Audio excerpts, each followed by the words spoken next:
नमस्कार और स्वागत है आपका द हिडन दर्शन पर। आज हम जिस विषय पर बात करने जा रहे हैं वो भारतीय आध्यात्म का सबसे गुप्त और विवादित अध्याय है।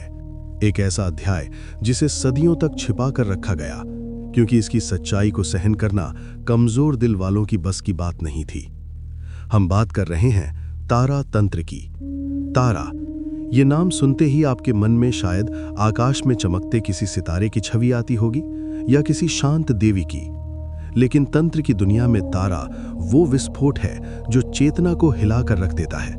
आपने कभी सोचा है कि एक देवी जो हाथ में कैंची लिए खड़ी है, जो शमशान की जलती चिता पर निवास करती है और जो रक्त पीती है, उसे ही ज्ञान की देवी या नील सरस्वती क्यों कहा जाता है? आखिर ऐसी उग्र शक्ति के पास ज्ञान का भंडार कैसे हो सकता है? और उससे भी बड़ा रहस्य, इस विद्या का मूल भारत में नहीं बल्कि महाचीन के दुर्गम पहाड़ों में क्यों छिपा है? तारा तंत्र का रहस्य समझने के लिए हमें इतिहास के पन्नों को पलटकर उस घटना पर जाना होगा जिसने बड़े बड़े ऋषियों की धारणा को बदल दिया था।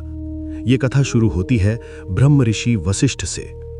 वशिष्ठ जो वेदों के ज्ञाता थे, नियमों के पुजारी थे और परम सात्विक ऋषि थे। उन्होंने संकल्प लिया कि वे महाविद्या तारा को सिद्ध करके ही रहेंगे। इसके लिए उन्होंने कामाख्या के नीलांचल पर्वत को चुना।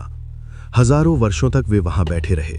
उन्होंने हर वो वैदिक अनुष्ठान किया जो शास्त्रों में लिखा था, यज्ञ, तप, उपवास और मंत्र जप।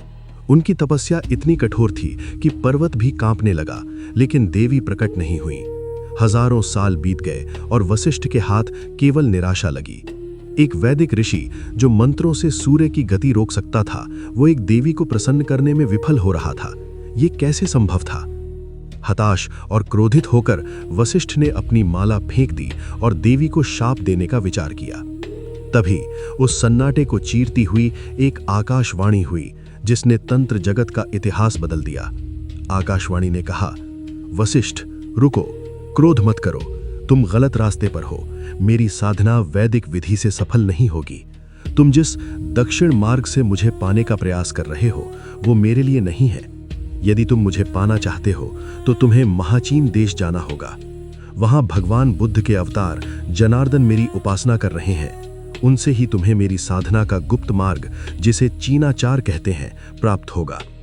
कल्पना कीजिए, एक शुद्ध ब्राह्मण ऋषि को भारत छोड़कर उस देश में जाने को कहा जा रहा है जहां की संस्कृति, भाषा और विधियां बिल्कुल अलग है, जिसे उस समय म्लेच्छ देश माना जाता था। लेकिन देवी का आदेश सर्वोपरि था। वशिष्ठ हिमालय की दुर्गम चोटियों को पार करते हुए महाचीन पहुंचे। वहां पहुंचकर उन्होंने जो देखा उसने उनकी अंतरात्मा को झकझोर कर रख दिया। उन्होंने देखा कि भगवान बुद्ध एक तांत्रिक मुद्रा में बैठे हैं। वे अकेले नहीं थे बल्कि कई स्त्रियां उनके आसपास थीं। वे मद्य यानी शराब का सेवन कर रहे थे, मांस खा रहे थे और पूरी तरह से वामाचार में लीन थे। वशिष्ठ, जिन्होंने जीवन भर अहिंसा और ब्रह्मचर्य का पालन किया था, घृणा से भर गए। उन्होंने सोचा, क्या ये धर्म है? क्या ये विष्णु का अवतार है? ये तो घोर अधर्म है। क्या ऐसे अपवित्र आचरण से देवी की प्राप्ति हो सकती है? वे वहां से लौटने ही वाले थे, तभी एक और आकाशवाणी हुई, वशिष्ठ रुको, क्रोध मत करो, अपनी चर्म चक्षुओं से मत देखो, इसके पीछे का भाव देखो। यही चीनाचार है, यही तारा को पाने का एकमात्र मार्ग है। यदि तुम मुझे पाना चाहते हो तो तुम्हें अपनी पुरानी धारणाओं को तोड़ना होगा। तब भगवान बुद्ध ने अपनी समाधि तोड़ी और वशिष्ठ को पास बुलाया। उन्होंने वशिष्ठ को तारा तंत्र का वो परम गोपनीय विज्ञान समझाया जो आज भी साधकों के लिए पहेली है। बुद्ध ने कहा, हे ऋषि, तुम नियमों में बंधे हो, तुम शुद्ध और अशुद्ध के भेद में फंसे हो, लेकिन तारा वो शक्ति है जो द्वैत से परे है। तारा शमशान में रहती है जहां सब कुछ जलकर राख हो जाता है, चाहे वो राजा हो या रंक, पवित्र हो या अपवित्र। तारा को पाने के लिए तुम्हें अपने मन से घृणा, लज्जा और भय को निकालना होगा। ये जो तुम मद्य देख रहे हो, ये शराब नहीं बल्कि वो अमृत है जो चेतना को उन्मुक्त करता है। ये मांस भोग नहीं बल्कि अपनी जीभ के स्वाद का नियंत्रण है। और ये स्त्री संग वासना नहीं बल्कि शक्ति के साथ शिव का मिलन है। बुद्ध ने वशिष्ठ को समझाया कि तारा तंत्र में कोई नियम नहीं है। यहाँ ना तो स्नान की आवश्यकता है, ना ही दिन रात देखने की। यहाँ दिशाओं का कोई बंधन नहीं है। यहाँ केवल एक चीज चाहिए, पूर्ण समर्पण और भय मुक्त मन। बुद्ध ने वशिष्ठ को चीनाचार की दीक्षा दी, जो वैदिक आचार से बिल्कुल उल्टा था। ये मार्ग विद्रोह का मार्ग है। ये कहता है कि ईश्वर किसी मंदिर में नहीं, बल्कि तुम्हारी भीतर की उस ऊर्जा में है जिसे तुम पाप समझकर दबा देते हो। जब वशिष्ठ ने इस नई दृष्टि से साधना की, जब उन्होंने सामाजिक लोक लाज को त्याग कर अपनी शुद्धता के अहंकार को छोड़कर उस मार्ग को अपनाया, तो चमत्कार हुआ। जिस देवी को वे हजारों साल से नहीं पा सके थे, वो देवी उसी क्षण, उसी रात उन्हें प्रत्यक्ष रूप में दिखाई दी और उन्हें सिद्ध कर दिया। तारा तंत्र की ये नींव हमें बताती है कि जिसे हम पाप या अपवित्र मानते हैं, तंत्र की दृष्टि में वही मुक्ति का द्वार हो सकता है। ये विद्या उन साहसियों के लिए है जो भीड़ से अलग चलने की हिम्मत रखते हैं, जो जानते हैं कि सामाजिक नियमों को तोड़े बिना, अपनी पुरानी कंडीशनिंग को मारे बिना उस परम सत्य को नहीं पाया जा सकता। तारा तंत्र वो शॉर्टकट है जो खतरनाक रास्तों से गुजरकर सबसे जल्दी मंजिल तक पहुंचाता है। लेकिन ये रास्ता तलवार की धार पर चलने जैसा है, जहां एक छोटी सी चूक साधक को गिरा सकती है। जब हम इस विद्रोह और रहस्यों की नींव पर खड़े होते हैं, तो हमारे सामने सबसे बड़ी पहेली देवी का स्वरूप बनकर आती है। जब एक साधक तारा की साधना में उतरता है, तो उसे गहरे विरोधाभास का सामना करना पड़ता है। आपने सरस्वती देवी को देखा होगा, श्वेत वस्त्र, हाथ में वीणा, चेहरे पर शांति और सौम्यता। वे ज्ञान की देवी हैं। लेकिन तंत्र में ज्ञान की देवी का रूप ऐसा है जिसे देखकर कमजोर दिल वाला व्यक्ति कांप सकता है। यही तारा तंत्र का दूसरा और सबसे गहरा रहस्य है, उग्र तारा और नील सरस्वती का विरोधाभास। कैसे एक ही शक्ति संहारक भी हो सकती है और शिक्षक भी? कैसे एक ही हाथ में कैंची हो सकती है और उसी हाथ से ज्ञान का वरदान मिल सकता है? तारा के स्वरूप का वर्णन तंत्र ग्रंथों में अत्यंत भयावह मिलता है। उनका वर्ण नील यानी गहरा नीला है। यह नीला रंग कोई साधारण रंग नहीं, बल्कि हलाहल विष का रंग है, और साथ ही ये अनंत आकाश की शून्यता का भी प्रतीक है। उनका कद छोटा है और पेट थोड़ा बाहर निकला हुआ है, जिसे लंबोदरी कहते हैं, जो ये दर्शाता है कि वे ब्रह्मांड के सारे रहस्यों को अपने पेट में छिपाए हुए हैं।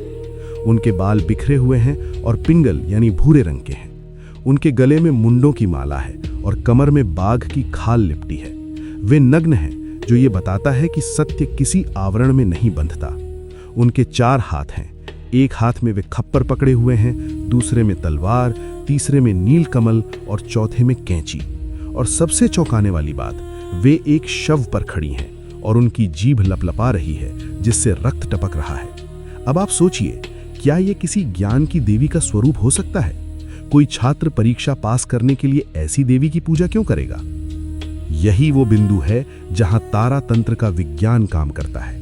तंत्र कहता है कि तारा का ये उग्र रूप अज्ञान के प्रति है, साधक के प्रति नहीं।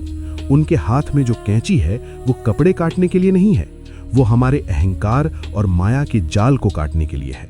हम सब अज्ञान की परतों में जकड़े हुए हैं। साधारण ज्ञान इन परतों को नहीं हटा सकता। उसके लिए एक झटके, एक शॉक की जरूरत होती है। तारा वो शॉक है। वे अपनी कैंची से हमारे मोह के बंधन को एक पल में काट देती हैं। जब बंधन कटते हैं, तभी सच्चा ज्ञान प्रकट होता है। इसलिए जो देवी इतनी डरावनी है, वही नील सरस्वती भी हैं। नील यानी गहरा और सरस्वती यानी ज्ञान का प्रवाह। तारा वो ज्ञान है जो किताबों में नहीं मिलता, बल्कि चेतना के विस्फोट से पैदा होता है। वे वाक सिद्धि की देवी हैं। कहा जाता है कि तारा का सिद्ध साधक अगर गूंगा भी हो, तो वो बृहस्पति के समान विद्वान हो जाता है। उसके मुख से कविताएं और शास्त्र धारा प्रवाह निकलने लगते हैं। लेकिन तारा ने ये नीला और उग्र रूप क्यों धारण किया? इसके पीछे हयग्रीव वध की एक प्राचीन कथा है। एक बार हयग्रीव नाम का एक महाशक्तिशाली राक्षस हुआ। उसने इतनी कठिन तपस्या की कि उसे अमरता का वरदान मिल गया। शर्त यह थी कि हयग्रीव ही हयग्रीव को मार सकता है। अपने घमंड में उसने वेदों को चुरा लिया और पाताल लोक में छिपा लिया। बिना वेदों के सृष्टि का संतुलन बिगड़ने लगा, ज्ञान लुप्त हो गया। देवता परेशान होकर भगवान विष्णु के पास गए, लेकिन विष्णु भी उसे हरा नहीं पाए, क्योंकि हयग्रीव के पास मायावी शक्तियां थीं। तब देवताओं ने आद्या शक्ति का आवाहन किया। उस संकट की घड़ी में देवी सती के नेत्रों से एक तीव्र नीला प्रकाश पुंज निकला। वो प्रकाश इतना तेज था कि उससे पूरा ब्रह्मांड नीला हो गया। उसी प्रकाश से देवी तारा प्रकट हुई। उन्होंने अपने भयानक अट्टहास से हयग्रीव की बुद्धि को भ्रमित कर दिया और अपनी खड्ग से उसका सिर काट दिया। चूंकि उन्होंने वेदों की रक्षा की थी और हयग्रीव अज्ञान का नाश किया था, इसलिए उन्हें नील सरस्वती कहा गया। तारा का ये नीला रंग इस बात का भी प्रतीक है कि उन्होंने शिव की तरह विष को अपने कंठ में धारण किया है। जब समुद्र मंथन के समय हलाहल विष निकला था तो शिव ने उसे पिया था, जिससे वे अचेत हो गए थे। तब तारा ने माता के रूप में प्रकट होकर शिव को अपना स्तनपान कराया था और उस विष के प्रभाव को शांत किया था। इसलिए तारा को तारिणी कहा जाता है, जो विष और संकट से तारती है। तारा तंत्र का साधक वो होता है जो जीवन में प्रचंड शक्ति और असीम ज्ञान दोनों चाहता है। वो जानता है कि शक्ति के बिना ज्ञान लंगड़ा है और ज्ञान के बिना शक्ति अंधी है। तारा उसे दोनों देती हैं। उनका शव पर आरूढ़ होना जड़ता को जगाने का प्रतीक है। हमारा मन और बुद्धि जड़ है, सोई हुई है। जब तारा उस पर पैर रखती हैं तो वो शव जाग उठता है, वो शिव बन जाता है। ये कुंडलिनी जागरण का संकेत है। तारा तंत्र उन लोगों के लिए है जो जीवन को उसकी समग्रता में जीना चाहते हैं, जहां ज्ञान और शक्ति, जीवन और मृत्यु, सौम्यता और उग्रता सब एक हो जाते हैं। तारा के इस विरोधाभासी स्वरूप को समझने के बाद अब हम तारा तंत्र के उस आयाम में उतरते हैं जो साधक के जीवन को सीधे और तत्काल प्रभावित करता है।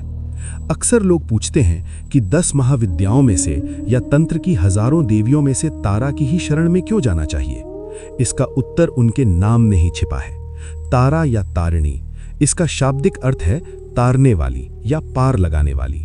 लेकिन किससे तारने वाली? क्या केवल भवसागर से? नहीं। तारा तंत्र का तीसरा रहस्य इससे कहीं अधिक व्यावहारिक और जीवन रक्षक है। यह रहस्य है अकाल मृत्यु और घोर संकट से मुक्ति। तारा ही एकमात्र ऐसी महाविद्या है जो साधक को अकाल मृत्यु के निश्चित योग से भी खींचकर वापस ला सकती है। ये विद्या उन लोगों के लिए अंतिम आसरा है जो जीवन के ऐसे चक्रव्यूह में फंस गए हैं जहां से निकलने का कोई तार्किक रास्ता नहीं दिखता। तारा तंत्र का सबसे गहरा और रोंगटे खड़े कर देने वाला नाता शमशान से है। आप कहेंगे कि काली भी तो शमशान वासिनी है, फिर तारा में क्या अलग है? अंतर बहुत सूक्ष्म है। काली शमशान की राख और अंधेरे में निवास करती हैं, लेकिन तारा शमशान की जलती हुई चिता के बीचों बीच उठते हुए धुएं में निवास करती हैं। ये एक बहुत ही विशिष्ट और भयानक संकेत है। जलती हुई चिता जीवन की सबसे बड़ी और नग्न सच्चाई है। जब शरीर जलता है तो सारे भ्रम, सारे रिश्ते, सारा अहंकार, सारा धन और सारी सुंदरता धुएं में उड़ जाती है। वहां कुछ नहीं बचता, केवल राख बचती है। तारा वहां इसलिए रहती हैं क्योंकि वहां सत्य का साक्षात्कार होता है। जो साधक शमशान में बैठकर जलती चिता की आंच को अपने चेहरे पर महसूस करते हुए और उस गंध को सूंघते हुए तारा की साधना करता है, उसके लिए मृत्यु का भय हमेशा के लिए समाप्त हो जाता है। और जिसने मृत्यु के डर को जीत लिया, उसे जीवन का कोई भी छोटा मोटा संकट डरा नहीं सकता। तारा को उग्र तारा या संकट नाशिनी इसलिए कहा जाता है क्योंकि वे संकट के समय अत्यंत उग्रता से, बिजली की गति से अपने भक्त की रक्षा करती हैं। जीवन में कभी कभी ऐसे पल आते हैं जब सौम्य प्रार्थनाएं काम नहीं करती, जब कोई भयानक और लाइलाज बीमारी शरीर को जकड़ ले, जब कोई झूठा लेकिन गंभीर कानूनी पचड़ा गले पड़ जाए, या जब कोई ऐसा शक्तिशाली शत्रु पीछे पड़ जाए जिससे बचना नामुमकिन लगे। ऐसे समय में शांत देवियां जैसे लक्ष्मी या सरस्वती तुरंत परिणाम नहीं दे पाती। तब एक सर्जिकल स्ट्राइक की जरूरत होती है, और वो स्ट्राइक केवल तारा की कैंची ही कर सकती है। तारा तंत्र कहता है कि तारा आपद उद्धारिणी है, यानी आपदाओं से उद्धार करने वाली। उनकी ऊर्जा इतनी तीव्र होती है कि वह संकट के जाल को सुलझाती नहीं, बल्कि उसे एक झटके में काट देती है। तारा के स्वरूप में जो खप्पर है और जिससे वे रक्त पी रही हैं, उसका भी एक गहरा मनोवैज्ञानिक और तांत्रिक अर्थ है। ये रक्त किसी जानवर या इंसान का नहीं है। रक्त रजोगुण और हमारी अनंत इच्छाओं का प्रतीक है। इच्छाएं रक्त बीज की तरह होती हैं। एक पूरी होती है तो 10 नई पैदा हो जाती हैं। यही इच्छाएं हमारे दुख का कारण है। तारा अपने भक्त की इन अनियंत्रित और पीड़ादायक इच्छाओं को पी जाती हैं ताकि उसका मन शांत हो सके। खप्पर अहंकार का प्रतीक है। जब तक हमारा अहंकार भरा हुआ है, उसमें ज्ञान नहीं भरा जा सकता। तारा पहले उस खप्पर यानी अहंकार को खाली करती हैं, उसे अपने हाथ में लेती हैं और फिर उसमें अपना अमृत भरती हैं। और उनके हाथ की कैंची केवल बाहरी बंधनों को नहीं, बल्कि हमारे भीतर की उन ग्रंथियों को, हृदय ग्रंथि, अहंकार ग्रंथि को काटती है जो हमें जन्म मरण के चक्र से बांधे रखती है। ये मोह और अज्ञान का छेदन है। तारा तंत्र में एक विशेष और अत्यंत गुप्त प्रयोग है जिसे नील साधना या विषहरण प्रयोग कहते हैं। ये साधना तब की जाती है जब व्यक्ति मृत्यु के मुख में खड़ा हो या विष, चाहे वो सांप का हो या जीवन की परिस्थितियों का, उसे मार रहा हो। इसमें साधक को ये भावना करनी होती है कि देवी तारा उसे अपनी गोद में लेकर अपना स्तनपान करा रही हैं, ठीक वैसे ही जैसे उन्होंने समुद्र मंथन के समय हलाहल विष पीने के बाद अचेत पड़े भगवान शिव को कराया था। ये मातृत्व भाव है। ये भाव साधक के शरीर और मन से विष, रोग और नकारात्मकता को खींच लेता है। ये एक अत्यंत गुप्त और शक्तिशाली हीलिंग प्रक्रिया है जो साधक को पुनर्जीवन देती है। तारा तंत्र हमें बताता है कि जीवन में आने वाले संकट हमें मारने के लिए नहीं, बल्कि हमें जगाने के लिए आते हैं। जो व्यक्ति आराम में है वो कभी ईश्वर को नहीं पुकारता। संकट वो घंटी है जो हमें नींद से जगाती है। तारा उन संकटों की ऊर्जा को ही ईंधन बना देती है। वे हमें सिखाती है कि आग से भागो मत, आग में कूद जाओ, क्योंकि वही आग तुम्हें तपाकर सोना बनाएगी। जो साधक तारा की शरण में जाता है वो जीवन की हर बाधा को सीढ़ी बना लेता है। उसे समझ आ जाता है कि मैं ये नश्वर शरीर नहीं, मैं वो चेतना हूँ जिसे तारा ने अपने नील वर्ण के आंचल में ढक रखा है। यही परम अभय की अवस्था है। तारा तंत्र का ये पहलू हमें ये विश्वास दिलाता है कि जब सारे दरवाजे बंद हो जाते हैं तब भी एक दरवाजा खुला रहता है, और वो दरवाजा है शमशान वासिनी उग्र तारा का। तारा के तारक स्वरूप और संकट मोचन क्षमता को जानने के बाद अब हम तारा तंत्र के उस तकनीकी कक्ष यानी इंजन रूम में प्रवेश करते हैं जहां इस सारी शक्ति का निर्माण होता है। यह है तारा का मंत्र विज्ञान। आप सोच रहे होंगे कि मंत्र तो हर देवी के होते हैं, तो तारा के मंत्रों में ऐसा क्या खास है जो उन्हें इतना विस्फोटक बनाता है? तारा तंत्र के चौथे रहस्य में हम उन ध्वनियों को डिकोड करेंगे जो ब्रह्मांड की नींव हिला सकती है। ये भाग है तारा के गोपनीय मंत्र और स्त्री बीज का विज्ञान। यहाँ हम जानेंगे कि क्यों तारा के बीज मंत्र को वधू बीज कहा जाता है और क्यों उनकी साधना में हड्डियों की माला का प्रयोग होता है। तारा तंत्र का सबसे प्रमुख बीज मंत्र है स्त्रीम। इसे साधारण न समझें, ये एक परमाणु बम जैसा है। तंत्र शास्त्र में इसे वधू बीज कहा जाता है। स का अर्थ है तारा, त का अर्थ है तारण यानी उद्धार, र का अर्थ है मुक्ति, ई का अर्थ है महामाया और म यानी नाद बिंदु का अर्थ है दुख हरण। जब ये सब मिलते हैं तो स्त्रीम बनता है। लेकिन इसे वधू बीज क्यों कहते हैं? वधू यानी नई दुल्हन। जिस प्रकार एक दुल्हन प्रेम, सृजन और नए जीवन की संभावना लेकर आती है, उसी प्रकार ये मंत्र साधक के भीतर एक नई चेतना का जन्म देता है। लेकिन तारा का एक और बीज मंत्र है ह्रीम, जिसे लज्जा बीज या माया बीज कहते हैं, और कभी कभी हूम का प्रयोग भी होता है जो क्रोध का बीज है। तारा साधना में इन बीजों का संयोजन यानी कॉम्बिनेशन बहुत महत्वपूर्ण है। तारा के मुख्य रूप से 3 स्वरूप माने गए हैं और हर स्वरूप का मंत्र अलग प्रभाव देता है। पहली है उग्र तारा। इनका मंत्र शत्रुओं के नाश और संकट निवारण के लिए होता है। इसमें हूम और फट जैसे कठोर बीजों का प्रयोग होता है। दूसरी है एका जटा। इनके बालों की केवल एक जटा होती है जो एकाग्रता यानी वन पॉइंटेडनेस का प्रतीक है। इनका मंत्र साधक को समाधि की ओर ले जाता है। और तीसरी है नील सरस्वती। इनका मंत्र ज्ञान, वाक सिद्धि और विद्या प्राप्ति के लिए होता है। इसमें ऐं यानी वाग्भव बीज का प्रयोग होता है। तारा तंत्र की खूबी यह है कि एक ही देवी के मंत्र में थोड़ा सा फेरबदल करके आप उसे युद्ध जीतने के लिए भी इस्तेमाल कर सकते हैं और कविता लिखने के लिए भी। ये साउंड इंजीनियरिंग का सर्वोच्च उदाहरण है। अब आते हैं उस रहस्य पर जो बहुत कम लोग जानते हैं, महाशंख माला। तारा साधना में जप के लिए सामान्य माला काम नहीं करती। तंत्र ग्रंथों में स्पष्ट निर्देश है कि तारा के मंत्रों का जाप महाशंख की माला पर करना चाहिए। महाशंख क्या है? ये कोई समुद्र का शंख नहीं है। तंत्र की गुप्त भाषा में महाशंख मनुष्य के कपाल यानी माथे की हड्डी को कहते हैं। शमशान साधना में नर कपाल के छोटे छोटे मनकों से बनी माला का प्रयोग होता है। क्यों? क्योंकि हड्डी में कैल्शियम और फास्फोरस के साथ साथ एक विशेष ऊर्जा मेमोरी होती है। हड्डी उस जीव की चेतना का सबसे कठोर हिस्सा है। जब साधक ऐसी माला पर तारा का उग्र मंत्र जपता है तो वो मृत्यु के प्रतीक को हाथ में लेकर जीवन यानी मंत्र का संचार करता है। ये घर्षण इतनी तीव्र ऊर्जा पैदा करता है कि मंत्र बहुत जल्दी जागृत हो जाता है। ये विधि केवल वीर साधकों के लिए है। गृहस्थ साधकों के लिए नीले कांच या स्फटिक की माला का विधान है। तारा तंत्र में स्त्री बीज का एक और गहरा विज्ञान है।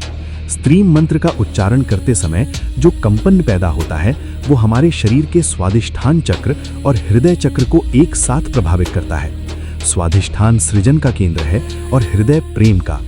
तारा तंत्र कहता है कि कुंडलिनी शक्ति को जगाने के लिए उसे जबरदस्ती ठोकने पीटने की जरूरत नहीं है। स्त्री मंत्र उसे एक प्रेमी की तरह पुकारता है। ये शक्ति को झटके से नहीं बल्कि एक चुंबकीय आकर्षण से ऊपर खींचता है। इसलिए तारा साधना में साधक को रूखा सूखा तपस्वी बनने की जरूरत नहीं होती, वो रसिक बनकर भी सिद्धि पा सकता है। तारा के मंत्रों में एक विशेष ध्वनि है तार्क्ष। ये गरुड़ का प्रतीक है जो विष को नष्ट करता है। जब साधक तारा मंत्र का जाप करता है तो उसके शरीर का विष, चाहे वो रोगों का हो या नकारात्मक विचारों का, जलने लगता है। कई साधकों का अनुभव है कि तारा मंत्र का जाप शुरू करते ही उन्हें बहुत गर्मी लगती है या पसीना आता है। ये इस बात का संकेत है कि मंत्र अपना काम कर रहा है, वो आपके भीतर की अशुद्धियों को जला रहा है। तारा तंत्र का ये चौथा भाग हमें ये समझाता है कि शब्द केवल संवाद का माध्यम नहीं है, वे ऊर्जा के पैकेट हैं।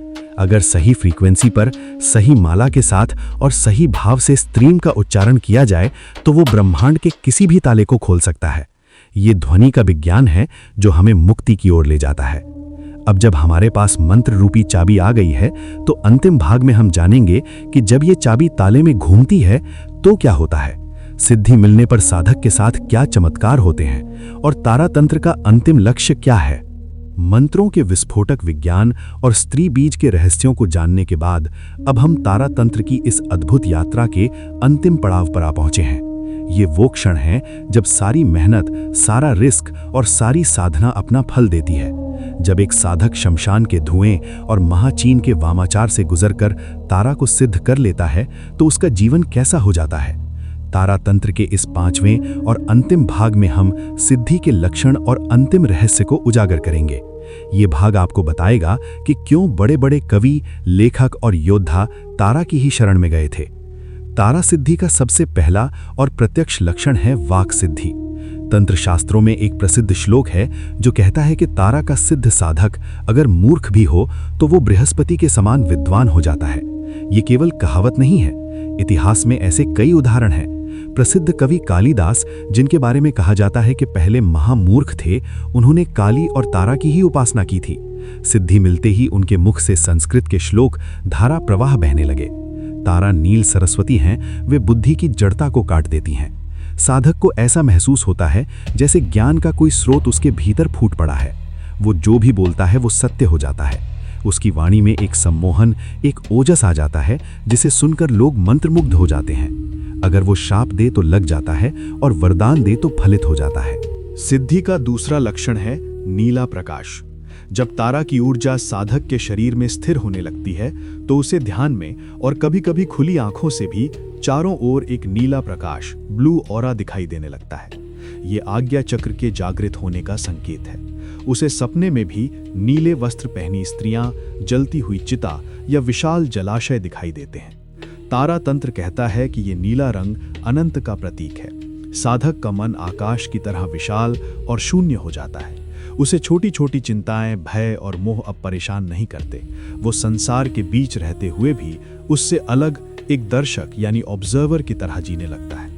तारा सिद्धि का तीसरा और सबसे महत्वपूर्ण लाभ है कवि शक्ति। तारा को पद्य माला विभूषिता कहा जाता है, यानी वे कविताओं की माला पहनती हैं। उनका साधक एक जन्मजात कलाकार बन जाता है। उसके भीतर रचनात्मकता का विस्फोट होता है। चाहे वो संगीत हो, लेखन हो या कोई भी कला, तारा का साधक उसमें उत्कृष्टता प्राप्त करता है। ये इसलिए होता है क्योंकि तारा मणिपुर चक्र और विशुद्धि चक्र दोनों को एक साथ जागृत करती हैं। मणिपुर से ऊर्जा और विशुद्धि से अभिव्यक्ति मिलती है। लेकिन तारा तंत्र का अंतिम रहस्य केवल सिद्धियां प्राप्त करना नहीं है। इन चमत्कारों से ऊपर एक और अवस्था है जिसे निर्वाण या कैवल्य कहते हैं। तारा तंत्र बौद्ध धर्म और सनातन धर्म का संगम है। बौद्ध धर्म में तारा को बोधिसत्व माना जाता है, जो करुणा की मूर्ति है। तारा तंत्र का अंतिम लक्ष्य है दूसरों को तारना। जब साधक खुद तर जाता है, मुक्त हो जाता है, तो वो समाज के लिए एक प्रकाश स्तंभ बन जाता है। वो लोगों के दुख हरने लगता है।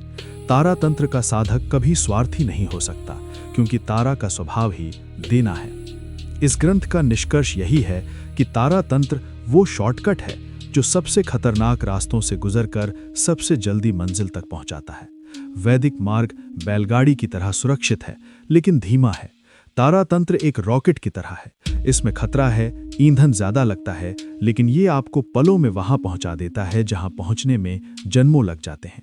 ये मार्ग उन लोगों के लिए है जो जीवन से थक चुके हैं, जो औसत बनकर नहीं जीना चाहते, जो अपनी सीमाओं को तोड़कर उस अनंत नीले आकाश में उड़ना चाहते हैं। अंत में मैं यही कहूंगा कि तारा तंत्र कोई जादू टोना नहीं, बल्कि चेतना का सर्वोच्च विज्ञान है। ये हमें सिखाता है कि जिस कीचड़ से हम घृणा करते हैं, उसी कीचड़ में कमल खिलता है। तारा शमशान में रहकर भी ज्ञान की देवी है।